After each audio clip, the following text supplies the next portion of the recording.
আসসালামু আলাইকুম। আমাদের দেশের মানুষের চিন্তা ভাবনা এবং চেতনা এগুলোর মধ্যে কন্ট্রাডিক্টরি কিছু জিনিস পাওয়া যায়। বিশেষ করে যারা ধর্ম বিক্রি করে রাজনীতি করে তাদের প্রতিনিয়ত এবং দৈনন্দিন যে কাজগুলো রয়েছে একটি আরেকটির সাথে কন্ট্রাডিক্ট করে।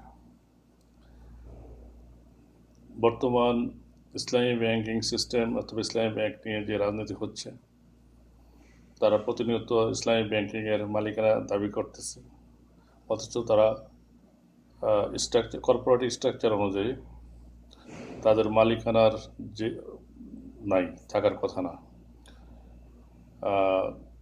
তো তাদের এক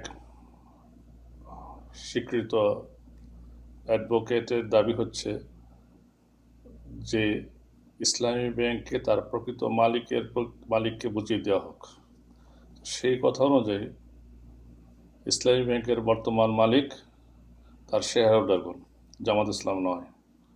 সুতরাং সরকারের উচিত হবে সেই দাবি অনুযায়ী তার প্রকৃত মালিককে বুঝিয়ে দেওয়া, আর ব্যাংকিং কোম্পানি আইন অনুযায়ী ব্যাংক পরিচালনা করা। তো সেই উদ্দেশ্যে একটি নির্দিষ্ট দলের কর্মী বাহিনী দিয়ে ব্যাংক পরিচালনা করা কতটুকু জায়েজ, এবং বাংলাদেশের ইসলামিক রাজনৈতিক দলের ধারক বাহক দাবি করা যে দলটি, তারা যে দাবি করছে এই ব্যাংকটি তাদের, সেই দাবির পক্ষে সপক্ষে কী ধরনের যৌক্তিকতা আছে তারা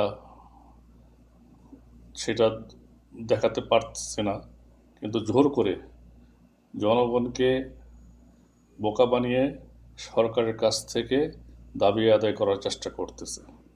তো এটা হলো ইসলামের সাথে টোটালি কন্ট্রাডিক্টরি। তো আপনার যে জিনিস না, সেইটা আপনি কেন দখল করতে চাচ্ছেন? আর সেকেন্ড যদি হলো আইন এবং কর্পোরেট স্ট্রাকচারের যদি আলোচনা হয়, এটা একটা বিস্তারিত আলোচনা। কর্পোরেট স্ট্রাকচার অনুযায়ী এই ব্যাংকের মালিক জামাত ইসলাম নামের কোনো দলও না, কোনো সদস্য না। এর প্রকৃত যারা শেয়ার হোল্ডার, অ্যাটলিস্ট যারা 51% শেয়ার হোল্ডিং করতেছে, তারা হলো এই ব্যাংকটাকে কন্ট্রোল করবে। আর এই কন্ট্রোলিংটা আইন অনুযায়ী হচ্ছে কিনা সেটা দেখভাল করার দায়িত্ব রয়েছে বাংলাদেশ ব্যাংক। এই বাংলাদেশ ব্যাংকের যে দায়িত্ব সেটা হচ্ছে তারা পালন করতেছে। সুতরাং